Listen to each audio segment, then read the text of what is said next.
Hey Facebook, we're live. Hi. Hi, this is Sheri Ann Richerson from experimentalhomesteader.com. And Jeffrey Rhoades. Whoa! Jeffrey's live on Facebook!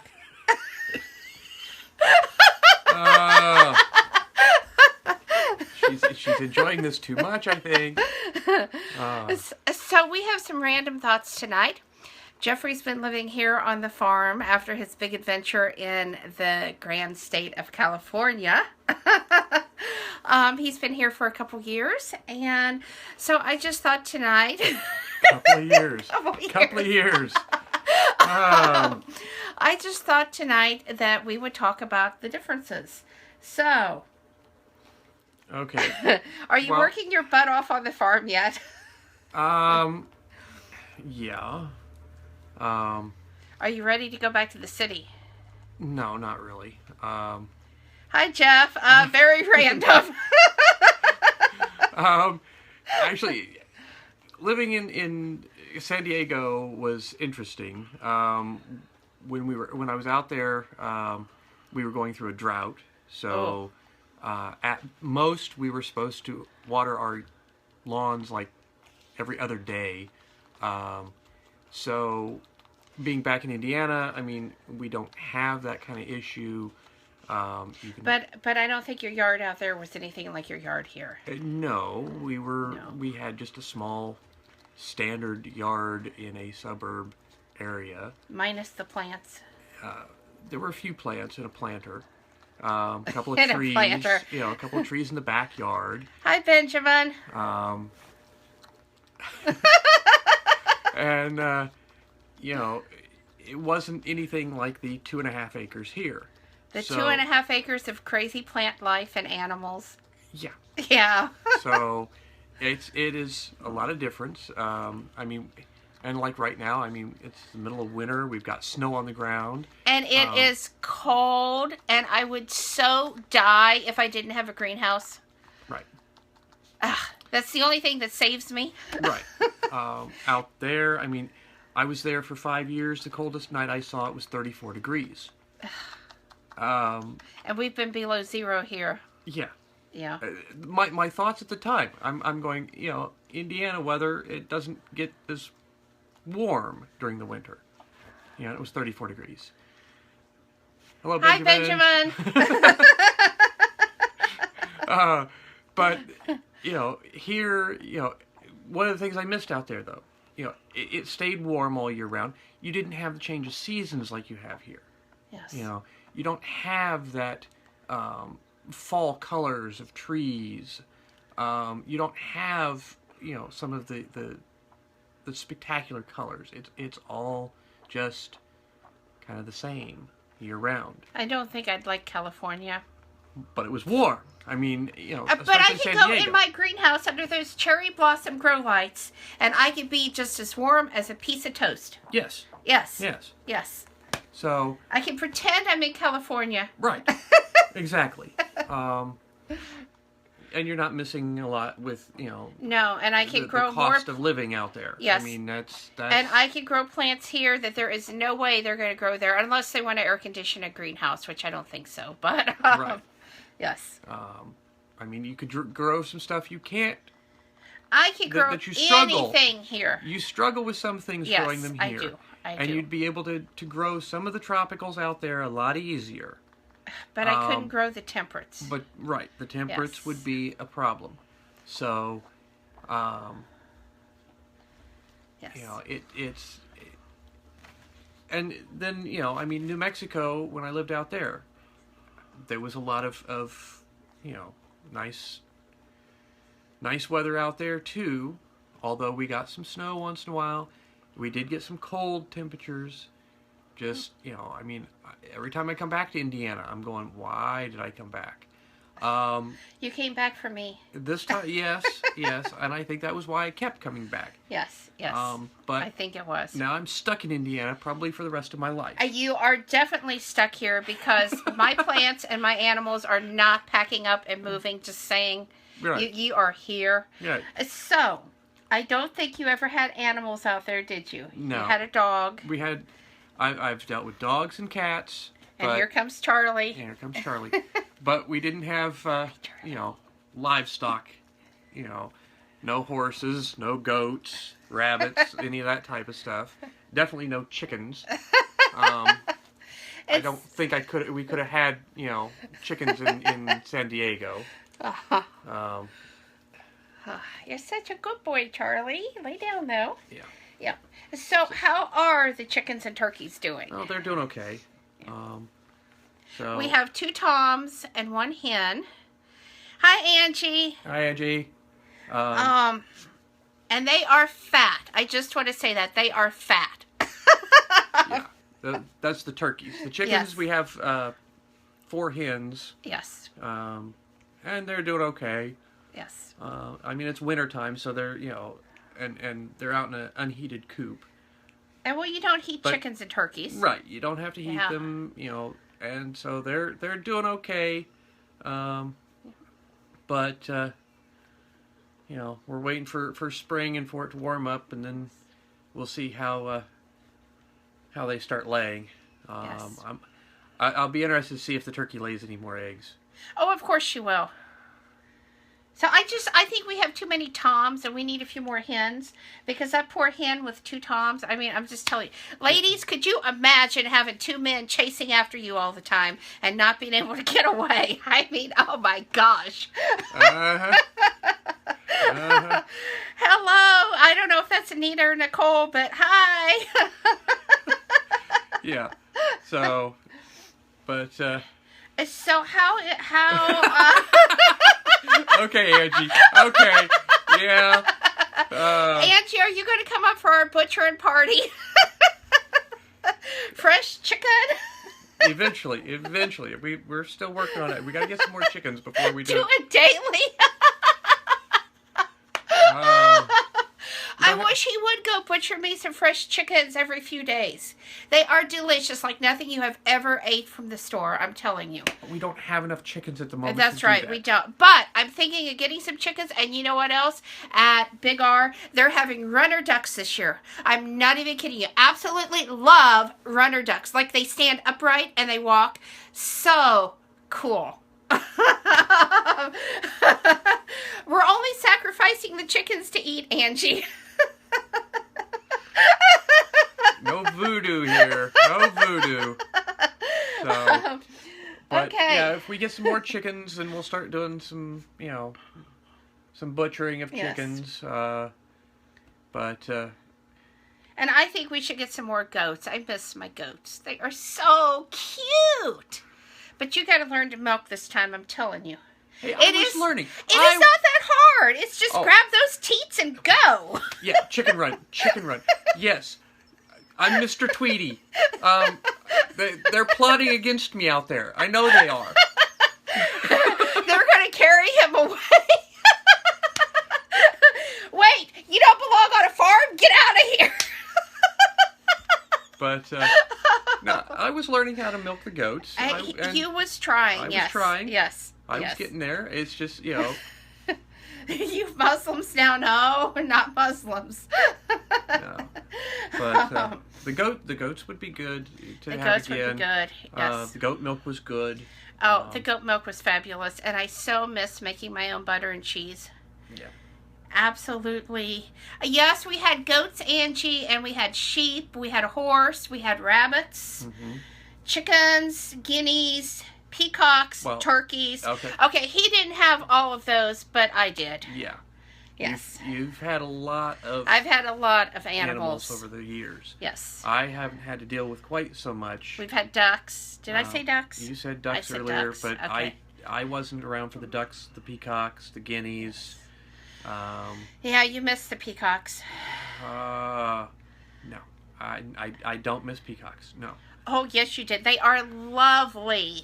And noisy. And so pretty. Mine were not noisy, I'm telling you. No, they were not. They were not. They were well-behaved and well-trained peacocks, I'm telling you. If you say so. I do say so. So, other random thoughts. You're getting ready to have a garden this year. Yeah, we're gonna try and get the garden going again. Yes. We have lots of seedlings under grow lights. Thank you, Benjamin. Thank you. Thank you, Benjamin. Grow lights are wonderful. It makes him work because he has to help me get my flats ready so I can start the seeds. Uh-huh. He needs more work, more grow lights.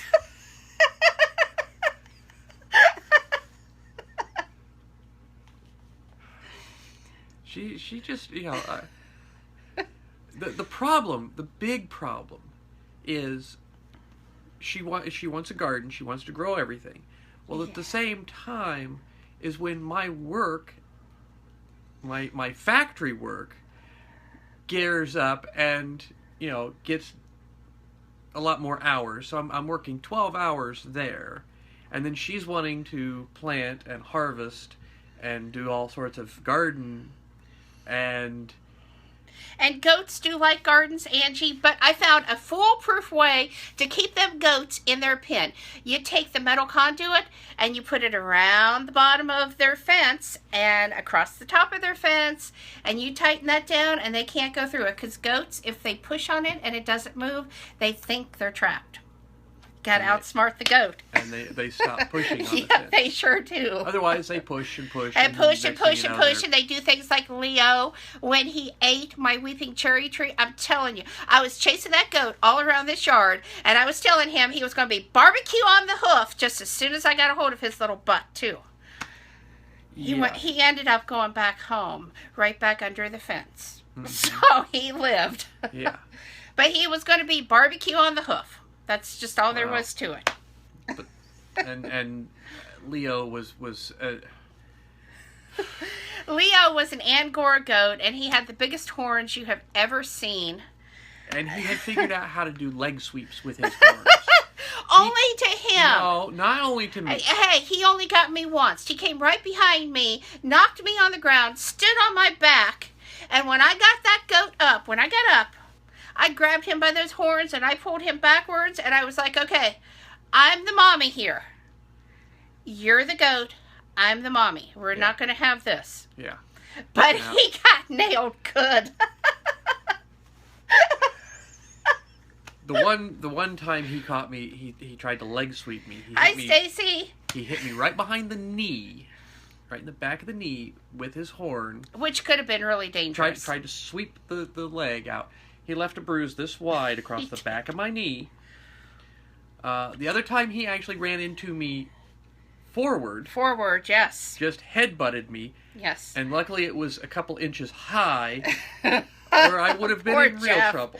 Yes. So.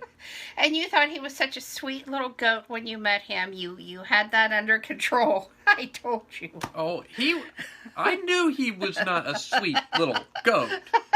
But I did have the situation mostly under control. It was when he caught me off guard a couple of times. And he was good at that, yes. And he just, I mean, he was a he big could boy. be rotten. Yes, he could. Big boy. Yes. And I had to watch those horns. That was the biggest concern, was making sure that he could not get me with the horns. Hi, Danielle. So. Okay, so back to our garden. Are you getting excited yet? Well, I'm looking forward to it.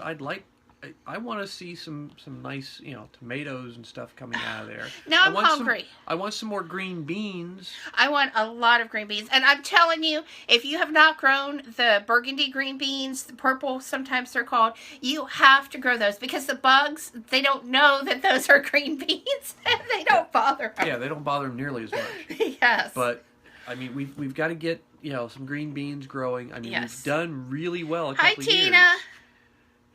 It's my sister Tina. Yeah, I see that. But we've done good with the green beans. We got to get those going again. Yes, we sure do. Definitely the tomatoes. Oh, yes, and I reseeded. I started 36 plants. I'm having trouble with my seeds this year because I haven't used them in a couple of years, and they're getting old, and so we had to reseed. Luckily, I have some lovely new Magic Blossom Series grow lights for my grow light shelf. Thank you again, Benjamin. And we're trying those out. Yeah. Yeah, Jeff got caught really off guard today because I hooked up the one that had the red and blue lights. I hooked up the other one, and all of a sudden, when I plugged it in, and it was white. And I was like, where's the colors? I was confused because she didn't warn me that one of them was a color and one was a just plain white light. I like to surprise you. Yeah. You're good at that. Yes, and you haven't even seen the list of plants we're starting, have you? No, I haven't. You haven't shown me the list of plants.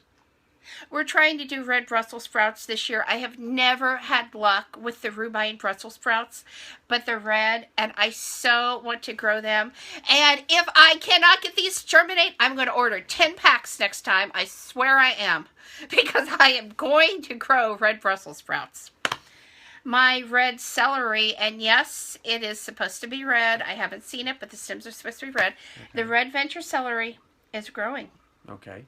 Yes, and I am so excited about that. Well, I was going to say, on the red Brussels sprouts, when I take some of those to work, I'll really confuse people at work. Because I take the Brussels sprouts every once in a while, and I offer them to people, and some people will take a Brussels sprout or two, and some just, what's that? Hi, not sure how to say your name, but hi. Umi, maybe? Maybe. So, but the red ones, I mean, I confuse people at work all the time with some of the food. The purple potatoes the other day. They're blue potatoes, technically. Well, yeah, blue potatoes. But they do look purple. They're purpley colored. And they were like, what'd you do? Food color them or something? Yeah. It's like, no, they grow this way. And they were completely baffled. I need to grow some of the black corn. Yes, it is black. Yes, we need. Yes, I need to grow some of the black Aztec corn. The more exotic, the more yes. she loves, I want to grow everything. Like 2.5 acres is not enough land. Not enough. Right. Because I want to grow. Yes, I want to grow everything. The purple carrots. Oh, I bet you hear about that at work. Yeah. They are delicious. Purple carrots. That was the original color of carrots, by the way, for those of you that don't know. Those orange ones, they were hybridized and colored orange because they started out purple, and I'm not even kidding you. Right. So, and black tomatoes, which aren't really black. They're kind of a brownish purple. Right. But anything that's a dark black, purple, brown, she loves to grow. Yes. And for those of you that don't know and you're looking at food as how healthy is it for you, the more different colors of the same vegetables that you can put into your diet, the healthier it's going to be, because each color of vegetable has different antioxidant levels and so forth in them. And so by mixing up the colors of, say, carrots, tomatoes, so forth, you're getting more of the nutrients and more of the antioxidants than you would if you just ate, say, red tomatoes. Right. So, always... There's a lot better vitamin nutrition through your different colored vegetables, especially of one type, which I mean, I'm a lot better off now eating a lot more vegetables and weird stuff. And Mr. I don't like vegetables, and I said, you moved on a farm, buddy.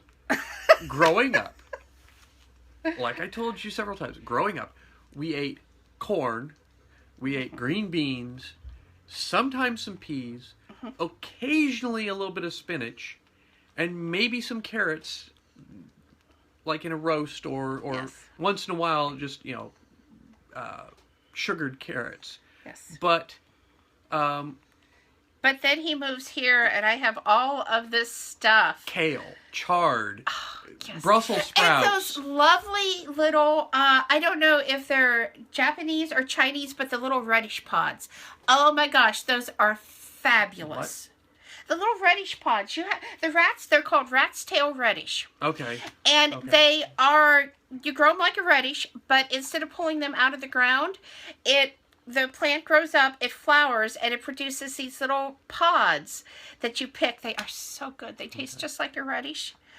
Well, and black radishes and black turnips.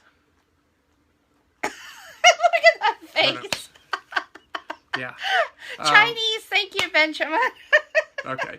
But yeah, the choice, the whole. And speaking of, I've had purple bok choy this year. I have never seen purple. We're gonna be ordering it because I have never seen purple. I have always seen the green. Right. So I am so excited to grow that. But what do you do with bok choy? What specifically do you make using bok choy? I made a vegetable dish with bok choy. It was in my my Williams Sonoma vegetable cookbook. Okay. I can't remember the name of it, but yes, and it was so good. And you didn't even know you was eating bok choy. Right. Because all I've ever had bok choy in has been stir fry. And you don't use bok choy in your stir fry. No, so I that's don't. why I was trying to figure out what you were, So. Okay, it was being married to someone who was part Japanese, who liked the Japanese cooking because his mother taught him. Right. And me not liking most Asian food. Sorry, Benjamin. Yeah. She's giving me very grief about picky vegetables. eater. And so he was trying to figure out how to make the Japanese foods to where I would eat them. Right. Yeah. So learned a lot there. Yeah. Yeah. But you still don't make, you don't add a lot to your stir fry. No, I don't. I just like the meat and the sugar snap peas and the little baby corns and the little baby carrots and my own sauce. Yeah. Yes. And see, I like the water chestnuts. I like bamboo shoots. I like bok choy. So... you could throw a lot more into the stir fry than what you do. I could just feed you all kinds of vegetables in that stir fry, and you wouldn't even know it. That's right. I even eat a little bit of mushroom in stir fry. But that's about the only... I have grown mushrooms. I grew some shiitakes just because I wanted to grow them. Mm-hmm. Well, actually, Jerry liked them. But now I have like a whole jar of shiitake mushrooms that I dehydrated. So if any local people like shiitake mushrooms, get with me. Because I'm not a big... Stir fry is about the only way I'll eat mushrooms. So... And I promise these are safe. I grew them myself. Well, so. I mean, mushrooms are just kind of a... So. And he has learned to eat flowers since he's lived here. Yeah. Yes. And thrown flowers into quite a few dishes. Yes. Dandelions and roses, flowers off the redbud tree, nasturtiums. There are certain varieties of edible marigolds. Mm-hmm. So. Yes. So anyway, I know that Jeffrey wants to go get his sugary drink from the gas station. I don't want one. I need some caffeine. I'll just have some nice iced tea again. Yeah. Yes. I'll have to make some more in a little bit, though. Okay. So. And then I think we're going to have... What are we having for supper? What kind? We were talking about fish. Oh, lemon pepper fish. Yum. Yeah. Yum, yum, yum. And baked potato, wasn't it? Mm-hmm. And I need a vegetable. Well, we do have some leftover corn in there. Put some green beans with it. Okay. All right. So anyway, thanks for watching. We are going to download this and we're going to put it up on YouTube for those of you that missed part of it and want to see the replay. YouTube channel is under my name, Sheri Ann Richerson, of course. Yeah. So thanks for watching. Hi, Mike. Happy Valentine's Day, everybody. Oh, go ahead, Jeff. You confused me. Wow. She does that to me a lot. Stay with the program. Yeah. The program bounces everywhere. Her train of thought just bounces off the walls sometimes. And it just, oh. It does. So anyway, as I was saying, happy Valentine's Day, everybody. And check out the YouTube channel. Yes. Yes, we have a daily vlog, but it doesn't get this crazy. So, anyway, have a great night, guys. Bye. Bye.